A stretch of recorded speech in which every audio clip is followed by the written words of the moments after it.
I'd like to go over with you something that has come to my attention, and a bit of a warning here, and something that we need to address. I also want to talk to you about the way people warn people of things. This is very disturbing to me. The first thing I want to talk to you about is a couple things that have been brought to my attention, and these are important things to talk about. And I'm looking here at my incoming messages, and under the Jack Daniels aging, a couple guys have left remarks, more like demands actually. A comment here left by Isa Smartass, and he lives up to his name. And he has a concern, but it turns out to be a demand. And that was a friend of his was heating some alcohol, some German wine in a glass bottle or a glass jar or something, and it exploded and the guy's face got all cut up. Well, that is a very good concern. But he also put it in a demand saying that anything that you do with a glass jar is going to explode and you're going to hurt people and take your information down. You're just lying to people, blah, blah, blah. Okay, well, if we take a look at the way he examines things, we could say, well, people drive cars and get in accidents and people get hurt and killed. So people shouldn't drive cars just because somebody got hurt.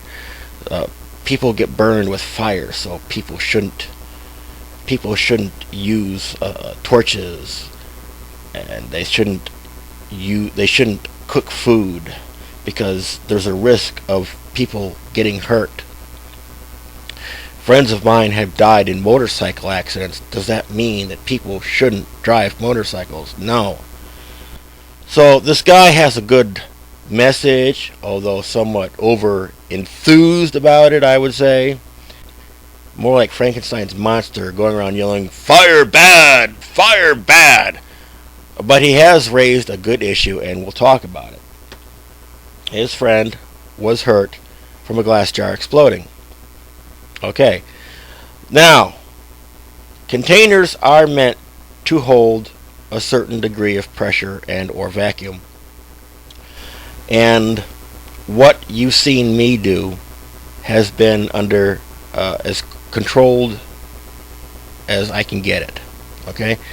You've seen me aging moonshine with the wood chips in jars and heating them, but there was also a double boiler going on.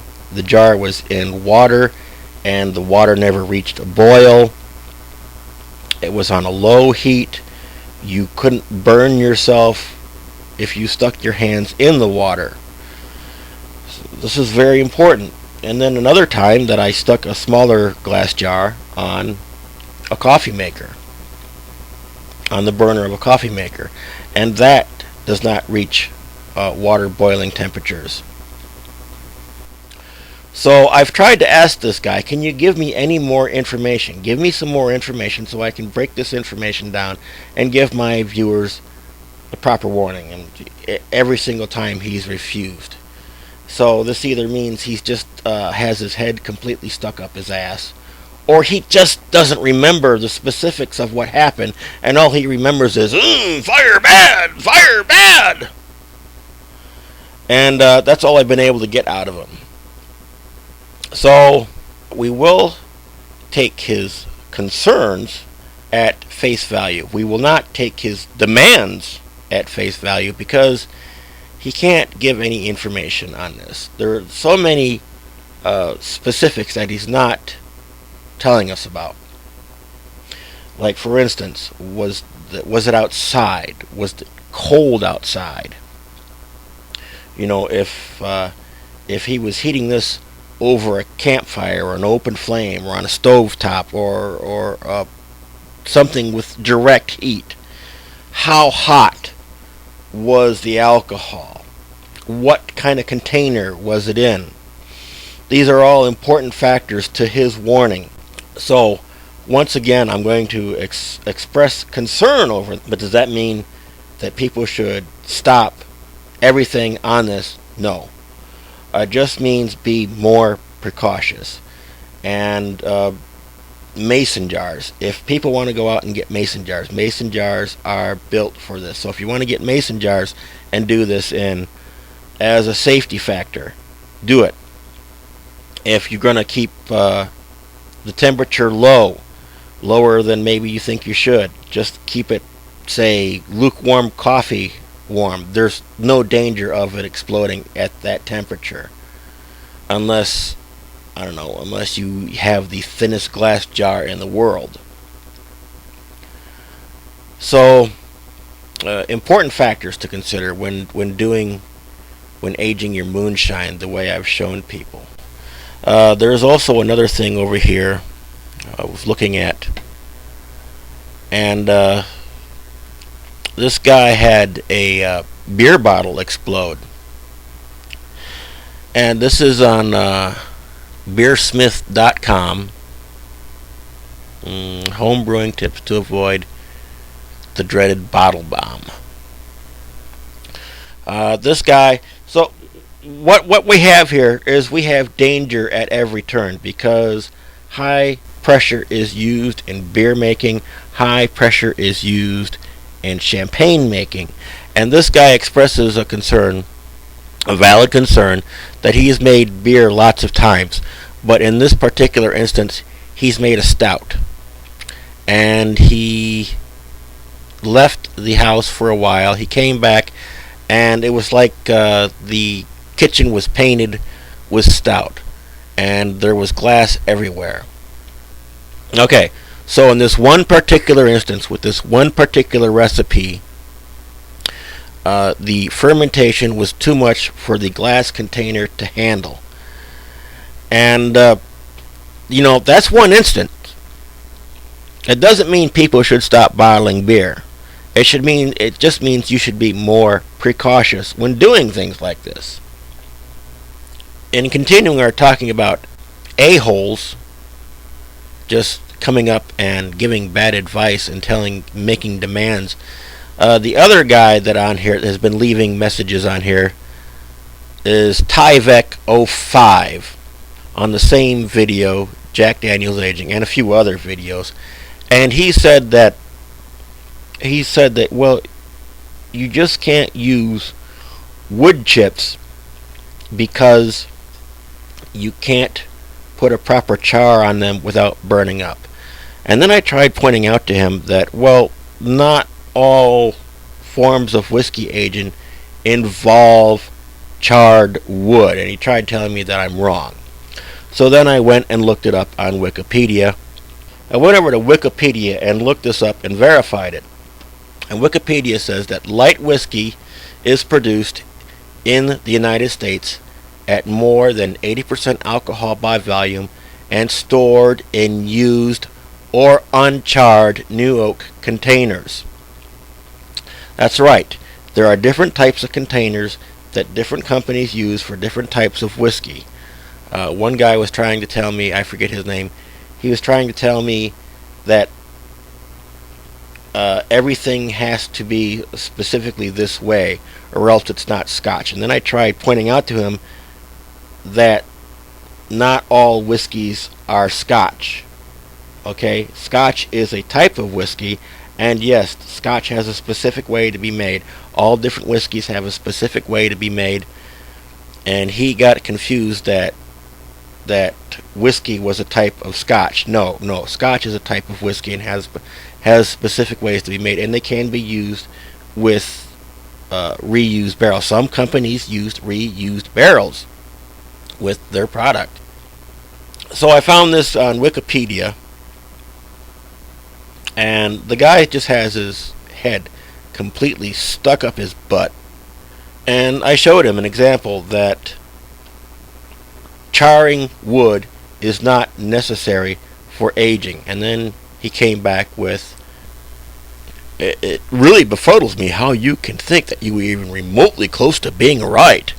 First thing to do is get off Wikipedia. Okay, I'll get off Wikipedia. I took his advice. And then I went over to an actual, at his demand, I went over to an actual government website on regulations for whiskey. Here's the actual, for aging whiskey, here is the actual statement from the government regulations. Title 27, Alcohol, Tobacco, and Firearms. Part 5, Labeling and Advertising of Distilled Spirits. Subpart C, Standards of Identity for Distilled Spirits. Section marked II. Corn whiskey is produced at not exceeding 160 proof from a fermented mash of not less than 80% corn grain. And if stored in oak containers at not more than 125 proof in used or uncharred new oak containers and not subjected in any manner to treatment with charred wood, and also includes mixtures of such whiskey.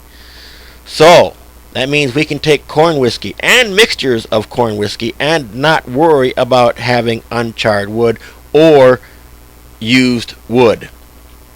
And then further on down, section 3 in parentheses, it says, what I looked up on Wikipedia, light whiskey is produced in the United States at more than 160 proof on or after January 26, 1968, and stored in used or uncharred new oak containers. Says the exact same thing Wikipedia had said when he said, oh, well, you can't trust Wikipedia for that stuff. Okay, so now we have the government saying the exact same thing that Wikipedia said, and I told him, so far, your final score is 0 for 6. And again, he comes back and says that I'm still spewing bullshit all over the place. And now that I'm looking over one part of the laws, and somehow I'm just quoting the parts that you want to believe. I don't want to believe anything. I want the facts, and I just got the facts. Looking what part in these federal regulations do you think that you're going to find that is going to contradict this part? There's a reason for having subsections of the same part. And I highly doubt that another subsection of this part is going to contradict the first one. And since you can't find an argument sustaining you, I mean, all you do is just, all these people do is thump their chest and insist that they're right. And then when they're proven wrong, they just thump their chest even louder. So I've given TVEC 05 and I've given Is a Smartass numerous times to pull their heads from their rears, and they won't do it. So TVEC has been banned from my channel, and Is a Smartass is about heading to the same place, because while he does express concerns, well, they both express concerns, but both of them, they're just going, no, me right, you wrong. So take their concerns at face value. Do not take their demands at face value. Don't take anyone's demands at face value, not even mine. If I give you advice, don't take it at face value. Use your own brain, think, and if you have a concern, by all means, address me with it, but in a polite manner. I will want to find out what the facts are, get them to you, so that all of us can do this the right way. So now that we have that all out of the way, from the first web broadcast, the test episode, the caller did give me a very good idea on the second hour of me talking to him. This was on the this is when my camera ran, the batteries ran out, or I ran out of room on the memory chip, so I wasn't able to record the second hour of the webcast. But he did give me a very good idea for using the wood chip aging process, and that was to take a cookie sheet and spread out your wood chips on the cookie sheet and roast them. Set your oven at about 300 to 400 degrees and stick them in the oven and roast them for about 10 to 20 minutes to open up all the pores and release all the flavors. Now this is part of the process that Jack Daniels actually uses, so there is some good information behind this. They roast their barrels before they char them, but not all companies char their barrels. So this is I know you guys have been feeling sorry for this guy because he's been getting such bad advice, but when given the opportunity, he had a pretty good idea.